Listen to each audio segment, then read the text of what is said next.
नमस्कार। न्यूज 24 बिहार झारखंड का digital platform देख रहे हैं आप। मैं हूं आपके साथ सबा शाहिद शेख। बिहार में इसी साल विधानसभा चुनाव होना है, लेकिन इस बीच अभी भी महागठबंधन में कहीं ना कहीं कई बिंदुओं पर संशय बना हुआ है। दरअसल महागठबंधन में अभी भी सीएम पेस को लेकर जो कंफ्यूजन वो सबके सामने आ गई है, क्योंकि कहीं ना कहीं कांग्रेस की रजामंदी इसमें नहीं दिख रही है। तो अब आगे क्या होगा? अब आगे कांग्रेस और आरजेडी क्या करने वाली है बिहार में? चलिए इन्हीं तमाम बातों पर विस्तार से चर्चा कर लेते हैं। चर्चा के लिए हमारे साथ एक खास पैनल भी मौजूद है। हमारे साथ मौजूद है हमारे वरिष्ठ सहयोगी सौरभ कुमार जी, प्रभात मालाकार जी प्रवक्ता बीजेपी, मधुरेंदु पांडे जी प्रवक्ता जेडीयू, प्रमोद सिन्हा जी प्रवक्ता आरजेडी, कमल कमलेश जी प्रवक्ता कांग्रेस, रोशन सहनी जी प्रवक्ता वीआईपी। आप सभी का बहुत बहुत स्वागत है। सबसे पहले मैं प्रमोद सिन्हा जी का रुख करना चाहूंगी। प्रमोद जी, सीएम फेस कौन होने वाला है आप लोगों की तरफ से? देखिए सवा जी, हम्म। हमारे नेता आदरणीय तेजस्वी प्रसाद यादव जी ने कल मीडिया के वर्ग को संबोधित करते हुए उन्होंने कहा, जो दिल्ली में जो बैठक हुई और बैठक के बाद जो उन्होंने मीडिया को बाइट देने का काम किया, उन्होंने हम्म। स्पष्ट रूप से कहने का काम किया है कि चिंता करने की जरूरत नहीं। सारी चीजें जो हुई है, सारी चीजें सकारात्मक रूप से बैठक में सब कुछ तय हुआ है। और जी। कल फिर जो है पटना में जो है जो सहयोगी दल है, महागठबंधन में शामिल जो दल हैं, उन दलों के बीच में पटना में भी बैठकें हैं। अब देखिए हम्म। सवाल क्या है। सवाल सबसे बड़ा है कि जब हम 2020 बिहार विधानसभा चुनाव में हम गए तो उस समय भी हमारे महागठबंधन का जो चेहरा थे वो आदरणीय तेजस्वी प्रसाद यादव। आज जी। भी आप देख लीजिए कि जो महागठबंधन है और महागठबंधन में जो विपक्ष के हम्म। नेता की भूमिका में है वो है आदरणीय तेजस्वी प्रसाद यादव जी। तो इन सब चीजों पर कहीं कोई दिक्कत, कहीं कोई परेशानी है ही नहीं। जो भी हम्म। असल मुद्दा क्या है ना, जी।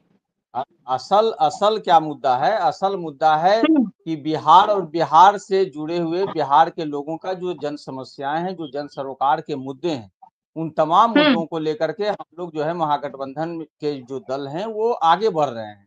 और जनता की जो ज्वलन समस्याएं हैं उन तमाम समस्याओं को लेकर के हम लोग जो है से सरकार से सवाल भी पूछने का काम कर रहे हैं। आप देखिए ना, गरीबी, महंगाई, बेरोजगारी, भुखमरी, हम्म। पलायन, आप देख लीजिए क्या स्थिति बनी हुई है। पलायन बदस्तूर जारी है।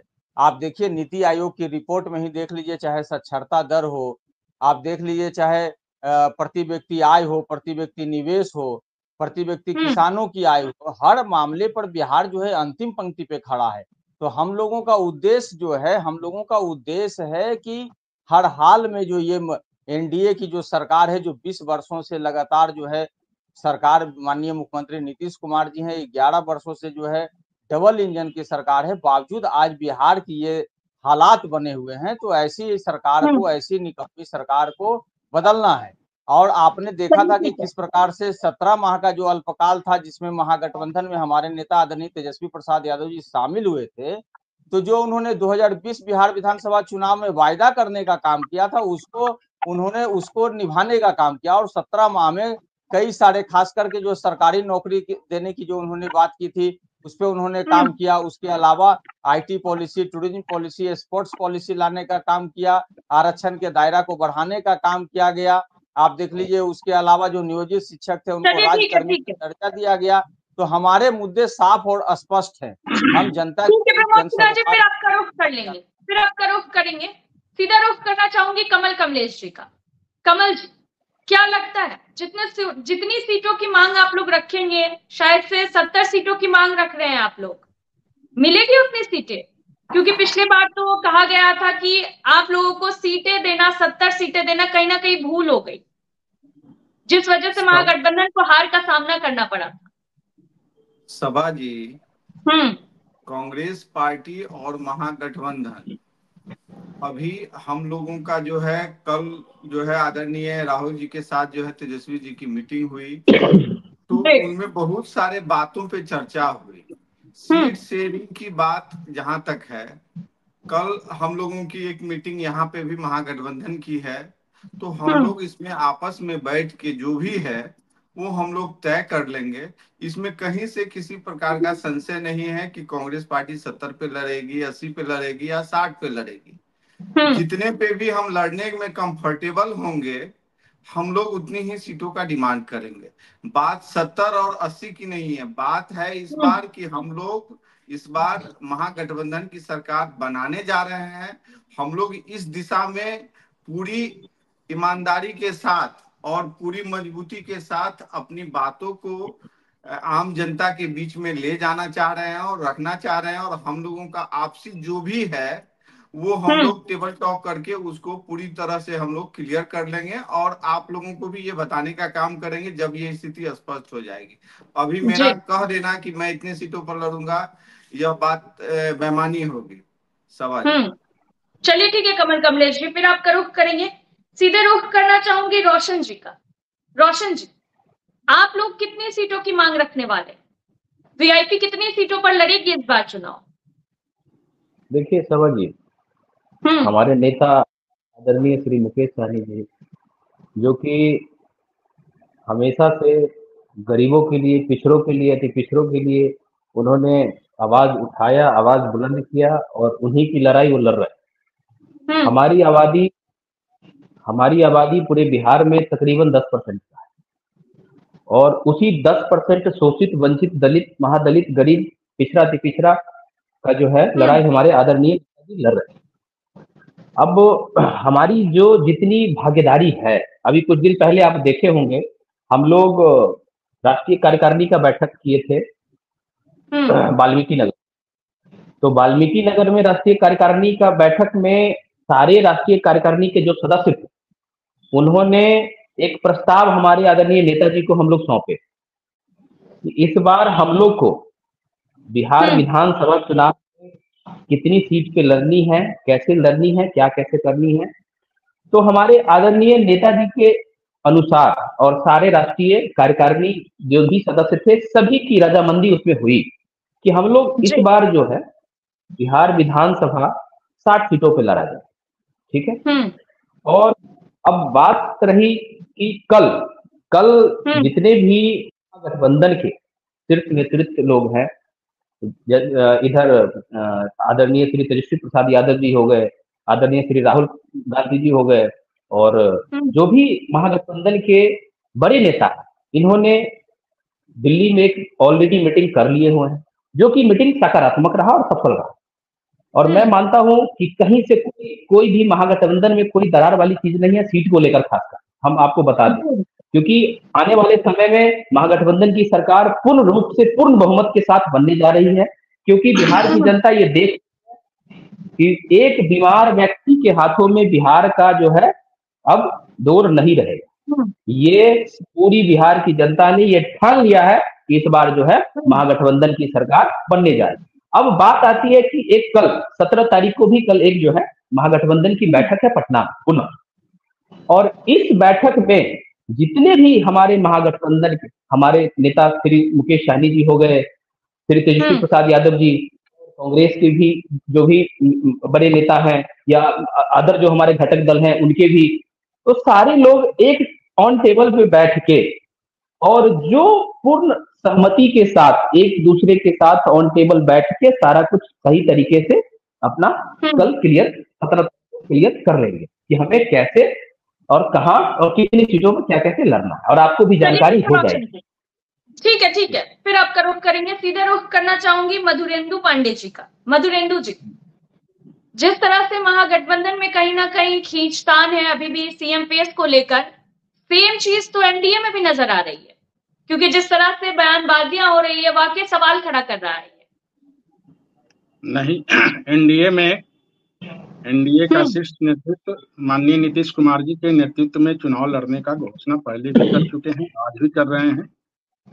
और अगर कोई करता है तो किसी का वो निजी राय है, ना कि भाजपा का शीर्ष नेतृत्व का है। एनडीए का नेतृत्व अगर भी कोई करेगा बिहार में तो वो नीतीश कुमार जी हैं, और एनडीए का जितना भी घटक दल है इस चीज को स्वीकार कर रहा है, और नीतीश कुमार जी के नेतृत्व में ही 2025 का चुनाव लड़ा जाएगा। रही बात ये महागठबंधन के जो लोगों का है कि इन लोगों का, ये तो कांग्रेस को सोचना है कि नेता प्रतिपक्ष तेजस्वी प्रसाद जैसे दागदार लोगों का सीएम का फेस बिहार के सामने अगर वो करेंगे, स्वीकार करेंगे, तो आखिर वो बिहार में किस तरह से लड़ाई लड़ेंगे, उनकी राजनीतिक जमीर क्या कहता है कांग्रेस का, ये कांग्रेस को सोचना है। ऐसे भी महागठबंधन का जो स्ट्राइक रेट है, जो चुनाव हुआ था पिछले लोकसभा चुनाव में, उसमें राजद का 4 था, कांग्रेस का 3 था और माले का 2 है। तो स्ट्राइक रेट में भी हमको लगता है कि राजद से बेहतर माले और कांग्रेस का स्ट्राइक रेट है। सीएम फेस ये लोग अपना भी दे सकता है, लेकिन इन लोगों का अपना अंदरूनी मामला है महागठबंधन का। लेकिन जनता ये चाहती है और कांग्रेस को ये सोचना है कि ये दागदार फेस को सीएम के रूप में पेश करना चाहती है, तो जनता इस पर तो सवाल पूछेगी ही। रही बात एनडीए का, तो एनडीए पूरी तरह अटूट है। एनडीए का जो भी शीर्ष नेता है, माननीय प्रधानमंत्री नरेंद्र मोदी हो, गृह मंत्री अमित शाह जी हो, या राष्ट्रीय अध्यक्ष जेपी नड्डा जी हो, या जितने भी घटक दल हैं, सबने स्वीकार किया है, सबने घोषणा किया है कि नीतीश कुमार जी के नेतृत्व में बिहार में अगला विधानसभा चुनाव लड़ेंगे। इसमें कहीं से किंतु परंतु नहीं है। और बिल्कुल बिहार 2025 में 25 ही नहीं 30 में भी मुख्यमंत्री नीतीश कुमार ही सीएम होंगे। चलिए ठीक है मधुरेंदु जी, फिर आपका रुख करूंगी, सीधे रुख करना चाहूंगी प्रमोद सिन्हा जी का। प्रमोद जी, कुछ दिन पहले तक तो तेजस्वी यादव भी कहते थे, आप लोग भी कहते थे कि मुख्यमंत्री वही होंगे, लालू यादव भी यही कहते थे कि कोई भी माई का लाल मुख्यमंत्री बनने से नहीं रोक सकता है तेजस्वी यादव को। फिर ऐसा क्या हो गया? क्या दबाव है आप लोगों पे, जिस वजह से अब आपके नेता बिल्कुल यू टर्न ले लिए अपने बयान से, और अब ये बातें सामने आ रही है कि फैसला हो जाएगा आपस में बातचीत करके? देखिए सवा जी, हमारे नेता ने कोई यू टर्न नहीं लिया है। सबसे पहली बात तो उन्होंने साफ और स्पष्ट रूप से कहा है कि आप लोग चिंता क्यों कर रहे हैं, सब कुछ सकारात्मक रूप से सारी चीजों पर हुआ है और आप लोगों को बता दिया जाएगा। इसमें यू टर्न लेने वाली कौन सी बात है, पहली बात। दूसरी बात क्या है ना कि हमारे नेता लालू प्रसाद यादव जी जो कहने का काम किए, आपने देखा था ना कि 2020 बिहार विधानसभा का जो चुनाव हुआ था उसमें मात्र 12,000 वोट का अंतर रह गया था, और वही चेहरा तेजस्वी प्रसाद यादव जी ही थे, उन्हीं के नेतृत्व में चुनाव लड़ा गया था। और कई ऐसी सीटें थी जो 11-21 ऐसे वोटों के अंतर से, कई ऐसी सीटें थी जो शासनादेश के बल पर इन लोगों ने जीतने का काम किया, नहीं तो सरकार तो हमारी बन ही गई थी। और बिहार की जनता ने अपना जनादेश, अपना आशीर्वाद तेजस्वी प्रसाद यादव जी को तो देने का ही काम किया था। तो ये समझने वाली बात है कि हमारे नेता आदरणीय तेजस्वी प्रसाद यादव जी को बिहार की जनता ने अपना आशीर्वाद दिया है। बिहार की जनता चाहती है कि हमारे नेता आदरणीय तेजस्वी प्रसाद यादव जी जो झलक दिखलाने का काम किए हैं 17 माह के अल्पकाल में, जो उन्होंने काम किया है, जो अपने विजन, अपने कमिटमेंट, अपने प्रण के अनुरूप उन्होंने काम दिखलाने का काम किया है ना, उसकी पूरी फिल्म जो है बिहार की जनता देखना चाहती है। बिहार की जनता चाहती है कि बिहार से जो है पलायन रुके, बिहार की जनता चाहती है बिहार के लोगों को, बिहार के युवाओं को नौकरी मिले, यहाँ उद्योग धंधे लगे। बिहार के लोग चाहते हैं कि बिहार विकसित राज्य बने। इसके लिए तेजस्वी प्रसाद यादव जी को उन्होंने अपना आशीर्वाद पहले भी देने का काम किया है और आगे भी देने का काम करेंगे। इसके लिए जो है हमको जदयू से और दूसरे दलों से कोई सर्टिफिकेट लेने की जरूरत नहीं है।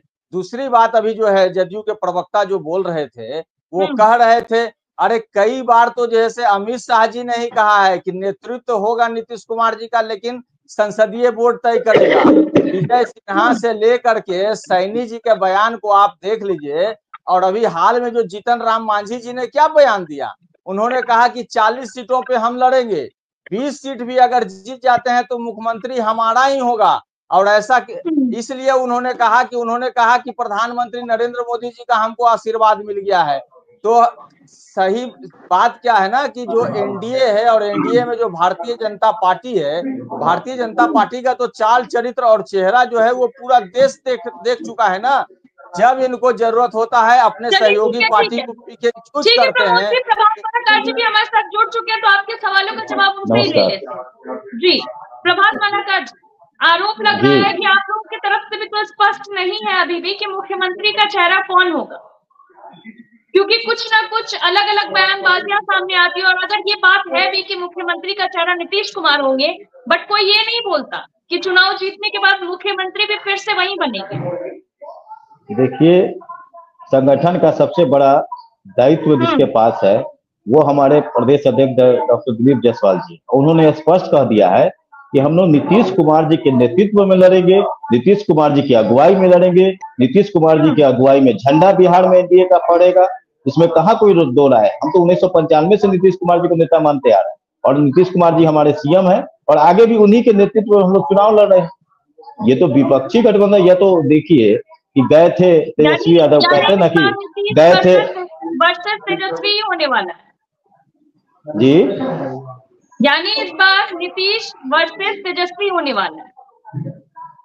नीतीश वर्सेस ऐसा नहीं है, नीतीश वर्सेस इंडी गठबंधन कहिए, महागठबंधन कहिए, ये तो अगर आप कह दीजिएगा तो ये तो सभा जी आपके इस बयान से तो फिर पता चलेगा कांग्रेस फिर शुरू हो जाएगा, कम्युनिस्ट में शुरू हो जाएगा, आरजेडी में शुरू हो जाएगा।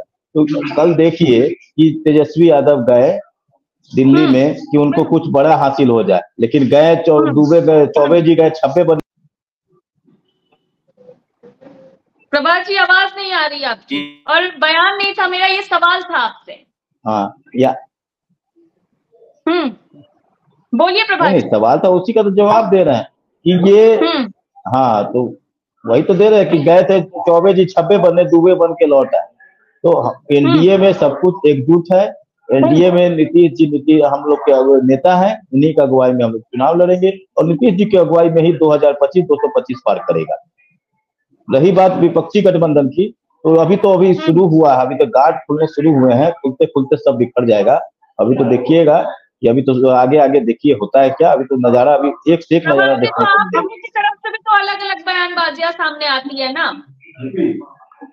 हरियाणा के कोई अलग बयान देख लीजिए, कहीं कोई बयान नहीं है, साफ साफ नहीं कहते ये कि मुख्यमंत्री नीतीश कुमार जी बनेंगे चुनाव जीतने के बाद। माननीय अमित शाह जी अभी कार्यालय, भाजपा प्रदेश कार्यालय आए थे, उन्होंने स्पष्ट कहा कि नीतीश कुमार जी की अगुवाई में चुनाव लड़ेंगे। कहाँ कोई दो राय।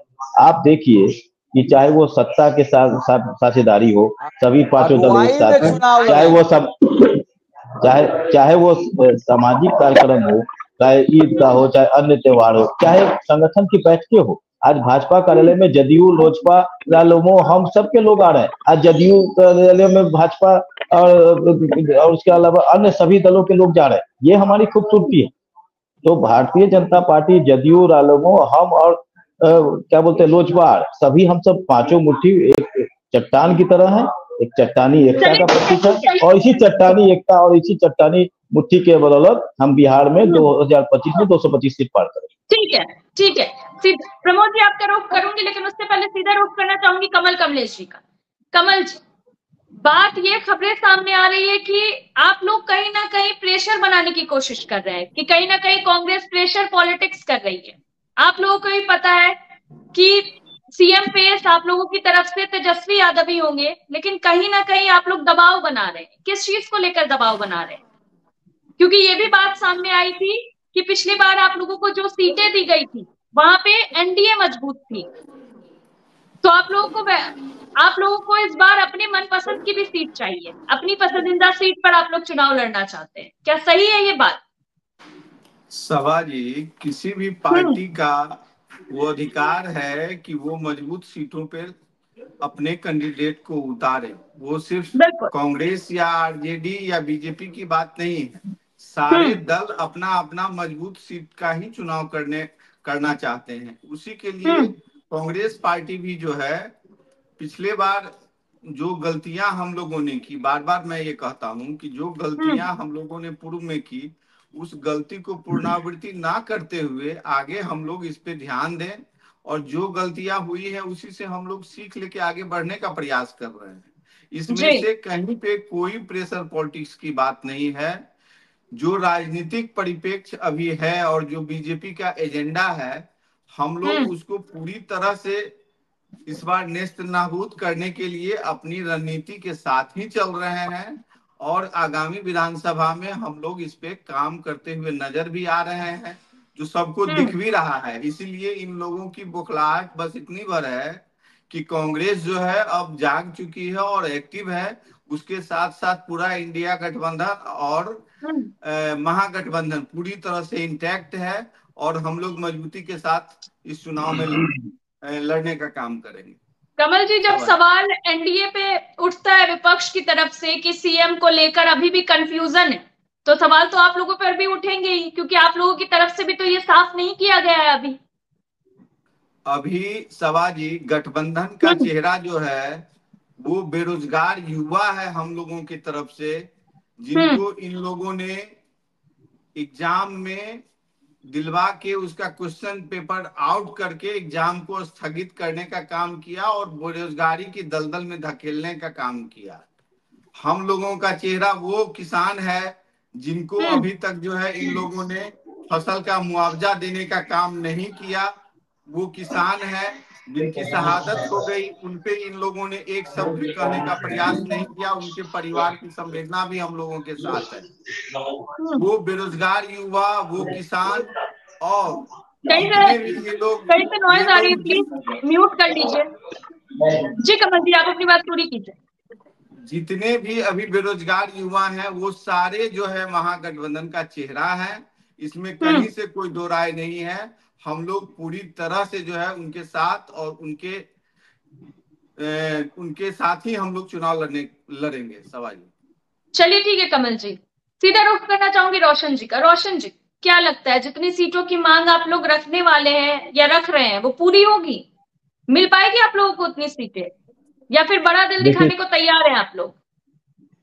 सभा जी, पहले भी हम बोल चुके हैं आपको, अभी भी बोल रहे हैं, हमारे नेता और हमारे कार्यकारिणी ने जो आगे अपना जितना जो इच्छा हुई, हम लोगों ने और नेता लोग सारे जने मिल के हम लोग मोहर लगाए हैं कि हमारी आबादी के अनुसार, जो हमारी आबादी है उस अनुसार हमें इतना, बाकी ये भी हम आप साथ ही आपको क्लियर कर दें। कल जो 17 तारीख का जो बैठक है महागठबंधन, उसमें हमारे आदरणीय नेताजी भाग लेंगे और महागठबंधन के जितने घटक दल के जितने बड़े बड़े नेता हैं सभी भाग लेंगे। सभी लोग बैठ के, कहीं से कोई आपको 1 इंच का चू तक का आवाज नहीं आएगा। सभी लोग अपने अनुसार बैठ के सारा का सारा चीज क्लियर कर लेंगे अपने स्वेच्छा अनुसार, किसी पे कोई दबाव नहीं, कुछ भी नहीं।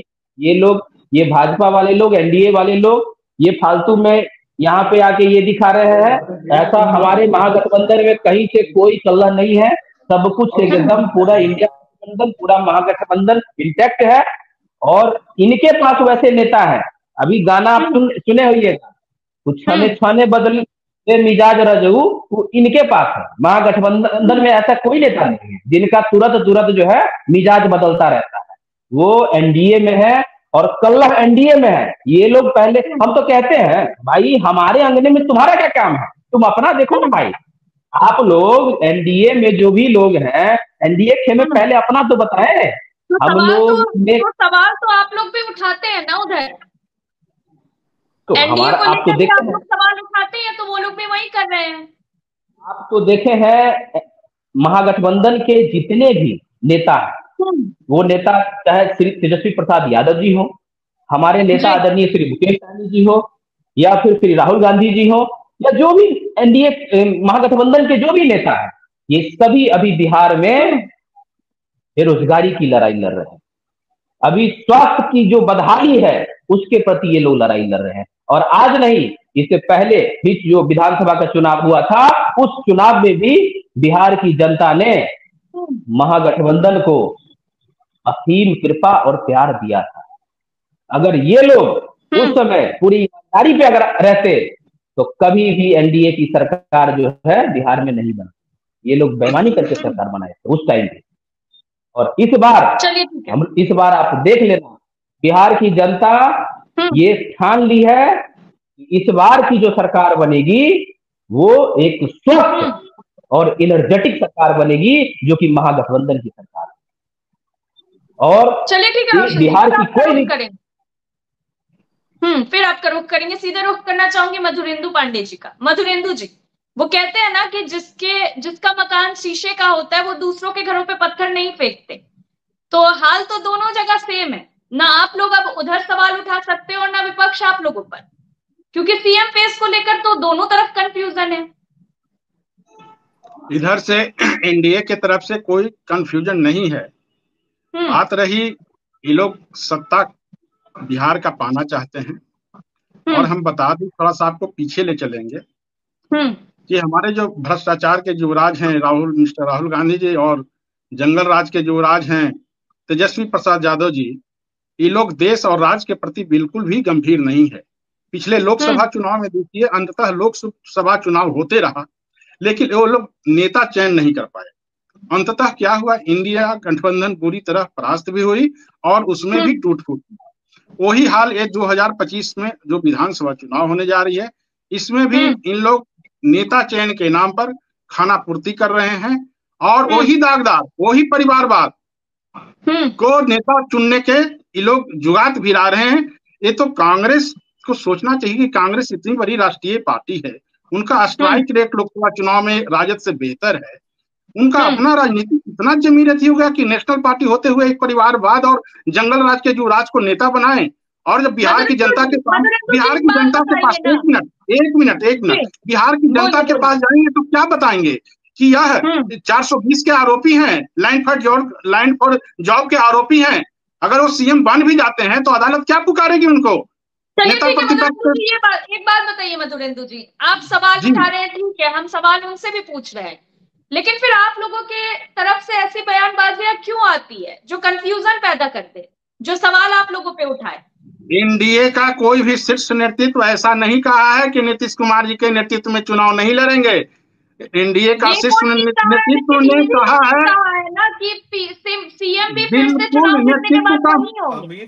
नेतृत्व का मतलब ही होता है कि उनके नेतृत्व में चुनाव लड़कर सीएम वही बनेंगे। खुल्ला यहाँ तो ओपन चीज है, किताब की पन्नों की तरह ओपन है कि नीतीश कुमार नहीं कहा ये चीज, नीतीश कुमार जी सीएम बनेंगे, ओपन है एकदम। सीएम का इस तरह का बयान क्यों सामने आया? अरे बयान, आप कोई निजी, इतनी बड़ी देश है, इतनी बड़ी पार्टी है, कोई अपना अगर निजी बयान दे देता है उससे एनडीए को कोई मतलब नहीं है, उनका अपना निजी व्यक्तिगत है। सैनिक सभाजी कहाँ कोई बयान आया है? सभाजी कहाँ कोई बयान आया है? अमित शाह जी क्या कहे हैं? अमित शाह जी तो कहे हैं कि नीतीश जी के नेतृत्व में चुनाव लड़ेंगे और नीतीश जी ही मुख्यमंत्री बनेंगे। नेतृत्व का मतलब क्या होता है बताएं तो हमें। नेतृत्व का मतलब क्या होता है? नीतीश जी मुख्यमंत्री बनेंगे, रोज तो यही चल रहा है, पेपर में, मीडिया में, इलेक्ट्रॉनिक मीडिया में यही चल रहा है कि 2025 में नीतीश जी सीएम बनेंगे। चलिए ठीक है अब इसमें कहाँ छिपा हुआ है? ठीक है आप अपना चेहरा तो उजागर करें, महागठबंधन के चेहरा तो उजागर कीजिए। ठीक है, फिर आप रुख करेंगे। प्रभात मालाकार जी, क्या बात कह रहे हैं आप कि कहाँ कोई बयान आया? सिंह सैनी ने कुछ नहीं कहा है। सभाजी उनके नायब सिंह सैनी जी के बात, सभाजी नायब सिंह सैनी जी के बयान को समझना चाहिए। उन्होंने क्या बोला भाषण में कि हम लोग अभी बिहार विधानमंडल के नेता कौन है? सम्राट चौधरी, तो उन्हीं का अगुवाई में ही ना भाजपा विधानसभा का चुनाव लड़ेगी। कहाँ क्या गलत बोला उन्होंने? विधानमंडल के नेता, अभी विधान परिषद और विधान मंडल के नेता माननीय सम्राट चौधरी जी, नेता वो है, उप नेता विजय सिन्हा जी है। ये सही है कि सारे लोग, मतलब पहले बयान सामने आता है चाहे वो कोई भी हो, उसके बाद सभाजी इसको समझना होगा,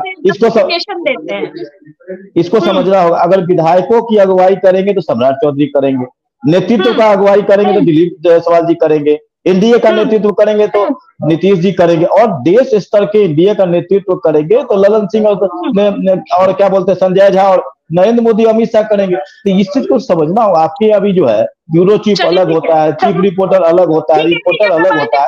तो फिर आप का रुख करेंगे। सीधा सवाल प्रमोद जी से। प्रमोद जी, इन लोगों ने तो क्लियर कर दिया। मधुरेंदु जी कह रहे हैं कि हर जगह यही लिखा हुआ है कि सीएम नीतीश कुमारी फिर से मुख्यमंत्री बनेंगे 25 चुनाव जीतने के बाद। प्रभात जी भी बता रहे हैं, बयानों का हवाला जो हमने दिया उसे भी क्लियर कर रहे हैं। तो ऐसा लग रहा है कि तब तो इनके साइड से सारा कुछ क्लियर ही है। प्रमोद जी, शायद कुछ टेक्निकल इशू है। सीधा सवाल कमल कमलेश जी से। कमल कमलेश जी, सेम सवाल, जवाब दे दीजिए। कंफ्यूजन तो दूर कर दिया इन लोगों ने। सवाल रिपीट कर दीजिएगा सभाजी। कई एक बार रिपीट कर दीजिए। प्रमोद जी एक मिनट, टेक्निकल इशू था, हमने कमल जी का रुख कर लिया, फिर आपका रुख करेंगे, फिर आपका रुख कर लेंगे। कमल कमलेश जी, एनडीए ने तो कंफ्यूजन ही दूर कर दिया। अभी अभी जेडीयू के प्रवक्ता और बीजेपी के प्रवक्ता कह रहे थे कोई कंफ्यूजन नहीं है। एक कह रहे हैं कि हर जगह पेपर में भी यही छप रहा है कि सीएम नीतीश कुमार ही होंगे, फिर से मुख्यमंत्री बनेंगे। प्रभात मलाकार जी ने भी बता दिया कि हरियाणा के सीएम ने जो बयान दिया था उन्होंने उसका तर्क भी समझा दिया। तो ऐसा लग रहा है कि एनडीए में तो अब कोई कंफ्यूजन ही नहीं है। अच्छी बात है सभाजी, एनडीए में कंफ्यूजन नहीं है, होना भी नहीं चाहिए। सीएम चेहरा आदरणीय नीतीश जी हो चाहे कोई और हो, उससे क्या फर्क पड़ता है। हम लोग भी पूरी तरह से इंटैक्ट हैं और यहाँ भी किसी तरह की कोई परेशानी नहीं है।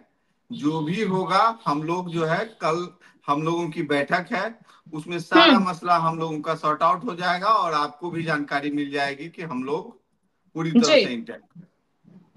चलिए ठीक है कमल कमले जी। जी प्रमोद जी। देखिए, अभी हम जदयू के भी प्रवक्ता को सुन रहे थे और भारतीय जनता पार्टी के भी प्रवक्ता को सुन रहे थे। जदयू के प्रवक्ता जंगल राज और क्या क्या बोल रहे थे। 2022 में जब नीतीश कुमार जी हम लोगों के पास आए थे चल करके, उस समय उनको नहीं पता था क्या? उनको उस समय इस बात का ध्यान नहीं था क्या? और ये लोग जो है जब इस प्रकार की बातें वो कहते हैं, और भारतीय जनता पार्टी उन्होंने उस समय जब आए थे 2022 में तो क्या कहने का काम किया था कि भारतीय जनता पार्टी हमारी पार्टी को समाप्त करने का काम कर रही है। और उन्होंने चिराग पासवान का जो है उदाहरण देने का उन्होंने काम किया था और कहा था कि कैसे हमको 3 नंबर की पार्टी बनाने का काम किया। यही भारतीय जनता पार्टी न है जो यहाँ बैठ करके आज जो है लंबी लंबी हाँकने का काम कर रहे हैं। और कैसे लोजपा को 2 फाड़ इन लोगों ने करने का काम किया, ये बतलाने की जरूरत है। कुछ दिन पहले जीतन राम मांझी भी बोल रहे थे ना कि हमको औकात दिखलाया गया। तो ये भारतीय सिर्फ बिहार का ही बात नहीं है, देश स्तर पर जो इनका जो चाल चरित्र और चेहरा है भारतीय जनता पार्टी को तो सारा लोग जानता है। अविश्वसनीयता जो है इनके भीतर में है। इनको जदयू के लोग को लग रहा है, तभी तो निशांत जी बार बार आकर के जो है मीडिया के, पहले तो निशांत जी कभी नहीं आते थे, लेकिन लगातार निशांत जी आकर के जो है मीडिया के सामने अपना पक्ष रखने का काम कर रहे हैं। तो ये इन लोगों को इस बात को समझना चाहिए। और हम हमारे नेता और महागठबंधन में शामिल जो दल हैं उसमें कहीं कोई दिक्कत, कहीं कोई परेशानी नहीं है। ये लोग अपना सत्ता बचाने का प्रयास कर रहे हैं, जबकि हम लोग बिहार की जो जनता की जो आवाज है, जो ज्वलन समस्याएं हैं, जो जन सरोकार के मुद्दे हैं, उन तमाम मुद्दों को लेकर के जनता के बीच जाने का काम कर रहे हैं। और निसंदेह जनता ने अपना आशीर्वाद, मैंने बार बार इस बात को कहा कि जनता ने अपना आशीर्वाद तेजस्वी प्रसाद यादव जी को 2020 बिहार विधानसभा चुनाव में ही देने का काम किया था। जनता तो इस समय मात्र इंतजार कर रही है कि जल्द से जब चुनाव होगा, जनता अपना जन समर्थन, अपना जन आशीर्वाद तेजस्वी प्रसाद यादव जी को देने का काम करेगी। इसके लिए हाल में चुनाव में आशीर्वाद दिया जनता ने तेजस्वी यादव। अब दोबारा जो है ना, अब दोबारा जो है एनडीए आने वाली नहीं है सत्ता में, ये समझने की बात है। चलिए ठीक है प्रमोद जी, एक बात बताइए, क्या पशुपति पारस को आप लोग महागठबंधन में जगह दे रहे हैं इस बार?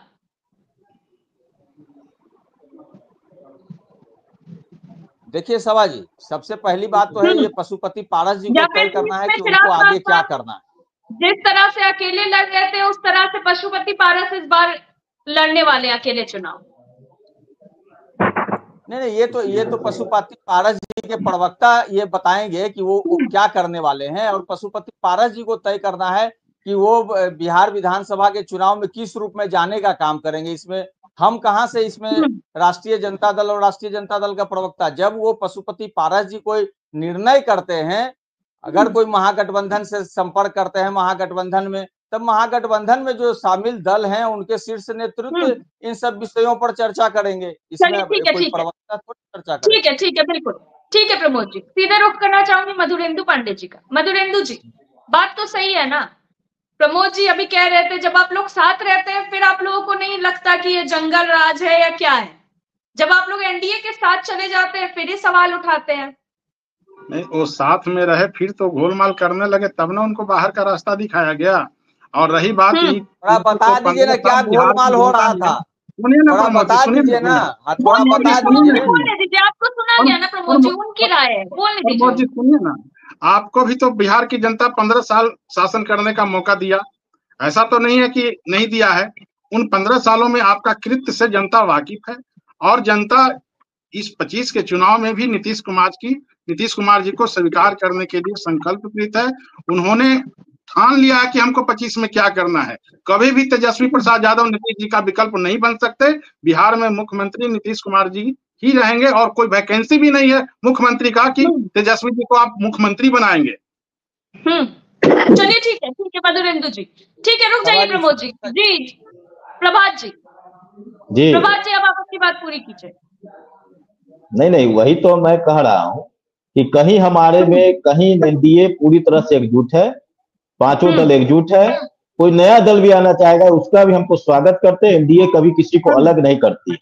अभी आप सवाल कर रही थी, किसी को अलग नहीं करती है। और रही बात, तो आप लोगों ने क्यों किनारा कर दिया?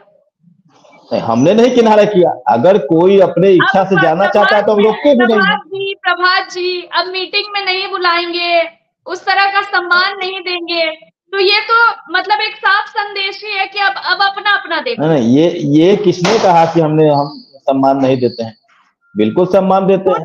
अगर कोई अपने इच्छा से, देखिए कोई भी गठबंधन सभी के मन से चलता है, सभी के दिल से चलता है, सभी की व्यवस्था से चलता है। अगर किसी को उनमें किसी को किनारा नहीं करती एनडीए कभी किसी, आज तक के इतिहास में एनडीए ने कभी किसी दल को, कभी किसी पार्टी को, कभी किसी सरकार को किनारा नहीं किया। हम कांग्रेस जैसी सामंती विचारधारा से नहीं है कि अपने सरकार को बनाने के लिए सरकार को बर्खास्त करने हम इंदिरा गांधी नहीं है, हम कांग्रेस और इंडी गठबंधन नहीं है। हम इस सबका सम्मान करते हैं। ठीक है प्रभात जी, ठीक है। पशुपति पारस को आप लोगों ने किनारा नहीं किया, बस मजबूर कर दिया कि वो खुद से ही अपना देख ले। चलिए ठीक है, रोशन जी आखिरी कमेंट, कुछ कहना चाह रहे थे आप? जी अभी हमारे जो बीजेपी के प्रवक्ता हैं भाई, ये कह रहे थे कि एनडीए कभी किसी को दरकिनार नहीं करती। ये सही है, वो दरकिनार नहीं करती, डायरेक्ट खत्म करती है, पार्टी को सीधा खत्म करती है। वो पहले अपने में मिलाएगी। आप देखे होंगे गरीबों के नेता आदरणीय श्री मुकेश सहनी जी, जिस टाइम हम अपने 4 विधायक के समर्थन देके और एनडीए की आदरणीय श्री नीतीश कुमार जी को मुख्यमंत्री बनाए थे, इन्होंने छल के साथ, इन्होंने कपट के साथ, इन्होंने धोखे के साथ हमारे आदरणीय नेताजी को मंत्री करवा दिया। एनडीए वास्तव में गरीब की पार्टी है ही नहीं, ये अमीरों की पार्टी है। ये बहुत बड़ा झूठा पार्टी है, आरक्षण चोर पार्टी है। ये कभी भी किसी दल को साथ में दुखी नहीं करती है। अभी देखिए सवाजी, हम आपको बताते हैं सूरत अभी हाल में जो हुआ घटना वो बताते हैं, वक्त पे बता रहे हैं। 2015 में एनडीए पूर्ण बहुमत के साथ थी, इन्होंने वक्त बिल को छेड़छाड़ नहीं किया। 2019 में ये फिर से पूर्ण बहुमत के साथ थी, फिर छेड़छाड़ नहीं किया। इस बार इन्होंने बलि के पकड़ा को बनाया कि इस बार की बात अगर आएगी तो हमारे साथ है जीतन राम मांझी जी, चिराग पासवान जी, जेडीयू, ये सबको एक साथ जो है हम ये कहेंगे आने वाले समय में बिहार की जनता को कि जिस समय मुसलमानों के हित की हक की जो अधिकार है, हक का जो चीज है, उनको जो छीनने के लिए हमारे पास जो प्रस्ताव आया, हमारे पास जो समर्थन आया, उसमें सब नेताओं और सभी पार्टियों का समर्थन है। चलिए ठीक है, एनडीए और बीजेपी इतनी आसानी से चीजों को नहीं करती, वो डायरेक्ट खत्म कर देती है। ठीक है रोशन जी, समय की कमी है, बहुत बहुत शुक्रिया आप सभी का हमारे साथ जुड़ने के लिए। दरअसल अगर बात की जाए तो कहीं ना कहीं महागठबंधन हो या एनडीए हो, इस तरह की बयानबाजियां सामने आती है जिससे सीएम फेस को लेकर कंफ्यूजन पैदा हो जाता है। अगर एनडीए की बात करें तो एनडीए में यही है कि सीएम फेस नीतीश कुमार होने वाले हैं और फिर से मुख्यमंत्री चुनाव जीतने के बाद वही होंगे, लेकिन बीच बीच में जो कई नेताओं के बयान सामने आते हैं वो सवाल खड़े कर देते हैं। वही महागठबंधन की बात की जाए तो महागठबंधन में भी बीते कुछ दिनों से यही चर्चा चल रही थी कि सीएम फेस तेजस्वी यादव होंगे, लेकिन अब कहीं ना कहीं महागठबंधन को लेकर पेच फंसता हुआ नजर आ रहा है और कांग्रेस की तरफ से ये नहीं कहा जा रहा अभी कि मुख्यमंत्री का चेहरा उनकी तरफ से तेजस्वी यादव होंगे और अब तो तेजस्वी यादव भी अपने बयान से यू टर्न लेते हुए दिखाई दिए। उनका अब ये कहना है कि अब जो बैठक होगी उसके बाद फैसला आएगा, जब ये तय कर लिया जाएगा तो हम आप लोगों को बता देंगे कि सीएम फेस कौन होने वाला है। हालांकि अब महागठबंधन हो या एनडीए हो, इन दोनों में आगे क्या होने वाला है ये देखना बेहद ही दिलचस्प होगा। फिलहाल के लिए इतना ही। देखते रहिए न्यूज़ 24 बिहार झारखंड। अगर आपको ये डिबेट अच्छी लगी तो इसे लाइक और सब्सक्राइब जरूर करें। आप अपनी राय हमें कमेंट करके जरूर बताएं और हमारे चैनल को सब्सक्राइब करना ना भूलें। नमस्कार।